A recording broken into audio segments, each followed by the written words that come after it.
Bienvenidos a esta nueva exploración clínica. Hoy vamos a sumergirnos de lleno en la fascinante evolución de la sexología.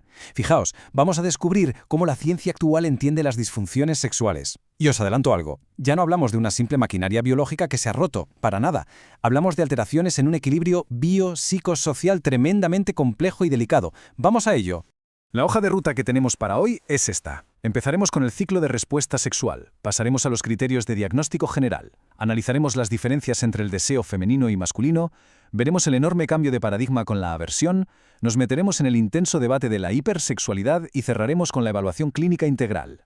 Empezamos con el primer punto, el ciclo de respuesta sexual. A ver, para entender cualquier problema o psicopatología, es absolutamente imprescindible saber primero qué consideramos normal, o mejor dicho, la línea base normativa. Esta cronología me encanta porque muestra cómo hemos ido aprendiendo con los años. Empezamos con los estudios descriptivos de Havelock-Ellis, allá por 1906, luego pasamos a las famosas encuestas de Kinsey en los 50 y llegamos a la observación pura y dura en el laboratorio con Masters y Johnson en el 66. Pero el toque maestro llega en 1979 con la psiquiatra Helen Singer Kaplan. Ella demostró algo crucial, la mente importa tanto como el cuerpo, y añadió esa fase indispensable que llamamos deseo. Así que, si lo juntamos todo, nos quedan 4 fases secuenciales en la respuesta sexual humana. Primero, el deseo, que es una chispa puramente cognitiva y motivacional. Después, la excitación, donde el cuerpo ya empieza a responder fisiológicamente. Luego viene la descarga neurofisiológica, o sea, el orgasmo. Y terminamos con la resolución, cuando el cuerpo vuelve a su estado de calma, a su estado basal. Bueno, pues cualquier interrupción o atasco estructural dentro de esta cadena es lo que en la clínica llamamos una disfunción sexual. Así de claro. Pasamos al segundo bloque. Criterios de diagnóstico general. Ahora bien, no todo es un trastorno. El mundo clínico, guiado por manuales como la CIE-10, tiene reglas muy estrictas.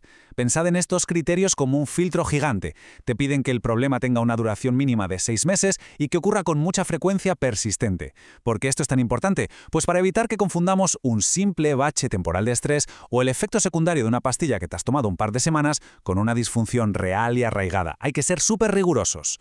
Pero claro, si comparamos los dos grandes manuales de diagnóstico psiquiátrico, el DSM-5 y la CIE-10, vemos que a veces no se ponen de acuerdo. Tienen enfoques y bases epistemológicas bastante distintas.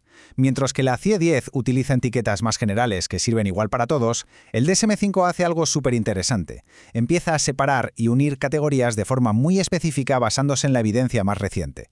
Y esto se nota muchísimo, sobre todo cuando hablamos de cómo clasifican el deseo y la excitación. Y esto nos lleva directos a nuestro tercer tema, el deseo femenino y masculino. Vale, preparaos para este dato, porque es de los que te dejan pensando. 30,25%. Resulta que históricamente el llamado deseo sexual hipoactivo se diagnosticaba en casi 1/3 de las mujeres en todo el mundo. Una auténtica barbaridad, sobre todo si lo comparas con apenas un 14% de los hombres. Claro, ante una brecha tan gigantesca, los investigadores dijeron, un momento, ¿y si el problema no es una deficiencia generalizada de la mujer? ¿Y si el modelo lineal que estamos usando para diagnosticar está directamente mal diseñado? Y dieron en el clavo. Esta es la base científica del mayor giro de guión del DSM-5. Resulta que decidieron mantener el trastorno de deseo sexual hipoactivo como algo independiente solo para los hombres. ¿Por qué? Porque su respuesta suele ser bastante lineal. Hay un impulso mental clarísimo que luego desencadena la respuesta física periférica, como la erección. Pero, y aquí viene lo fascinante, en las mujeres la ciencia demostró que el modelo es circular. Es decir, a menudo la excitación física o incluso el contexto de la relación aparecen mucho antes de que haya un deseo consciente. Vamos, que el deseo y la excitación se solapan y no se pueden separar tan fácilmente. Así que el DSM-5 tomó cartas en el asunto y fusionó ambas fases para crear el trastorno del interés y excitación sexual femenino. Y fijaos en el gran detalle de las palabras.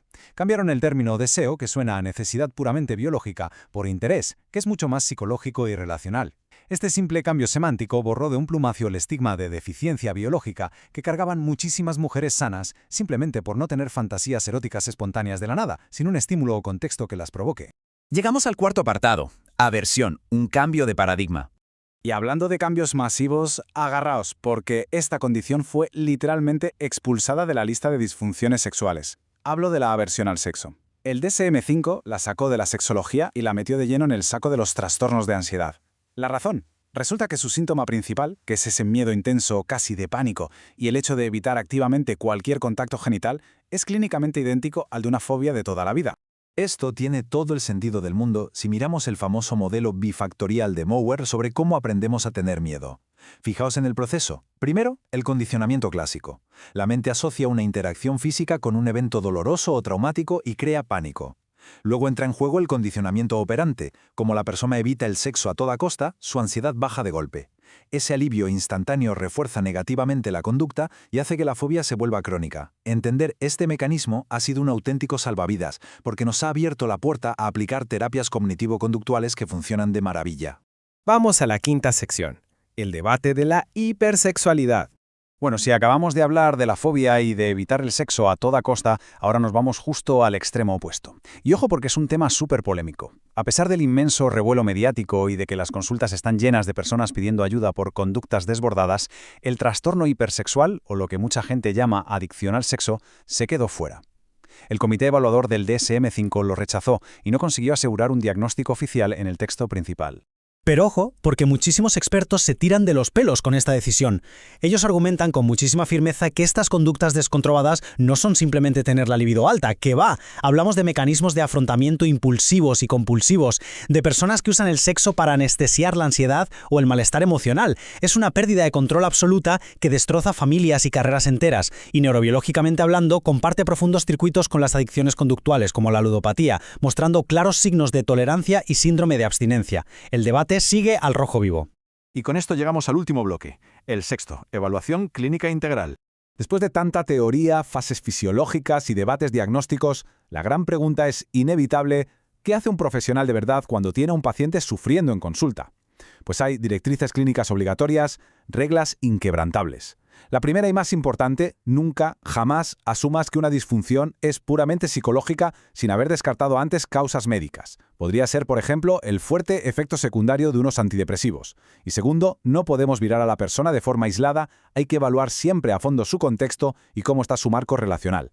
Y quiero que os quedéis con esta frase porque resume el corazón ético de la sexología clínica moderna. El criterio del malestar clínicamente significativo es el eje divisorio entre la diversidad funcional y la psicopatología real. O sea, si alguien tiene poco deseo o experimenta muy pocos orgasmos, pero esa situación no le causa sufrimiento subjetivo ni le genera ningún conflicto con su pareja, entonces sencillamente no hay nada que diagnosticar. La diversidad de cada persona nunca equivale a una enfermedad. Y así cerramos esta profunda inmersión analítica. Pero antes de irnos, dejadme que os plantee algo. Viendo lo muchísimo y lo radicalmente que ha evolucionado nuestra comprensión científica sobre la sexualidad humana en solo unas pocas décadas, superando visiones limitadísimas para entender la conexión real entre la mente, el cuerpo y el entorno, ¿qué creéis que nos depara el futuro?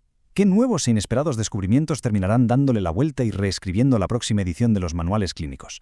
Sin duda, es una pregunta apasionante para mantener nuestra curiosidad bien despierta.